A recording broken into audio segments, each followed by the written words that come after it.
जेव्हाही माझ्या घरी कैरी येते तेव्हा मी हा इन्स्टंट लोणचा नक्की बनवते आणि आमच्या घरात सर्वांना हा लोणचा खूप आवडतो. हा बनतोही झटपट आणि आपण लगेच खाऊही शकतो. तर ह्यासाठी मी घेतलेले आहे फ्रेश कैरी आणि मिरच्या, गाजर. तुम्हाला पाहिजे तर तुम्ही लिंबूही घेऊ शकता.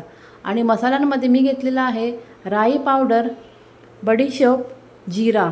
आता हे सर्व आपण मिक्सरमध्ये थोडंसं भाजून याची पावडर करून घेऊया. एकीकडं या सर्व भाज्यांमध्ये मी टाकत आहे काश्मीरी लाल मिरची पावडर, थोडीशी हळद आणि आपल्याला वाटलेला हा लोणच्याचा मसाला.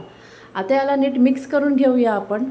हलक्या हाताने नीट मिक्स करून घेऊया. याच्यातच मीठही टाकूया आणि कडकडीत गरम केलेला तेल टाकूया. तेल टाकल्यानंतर याला नीट मिक्स करून घ्या. आपला लोणचा खाण्यासाठी रेडी आहे.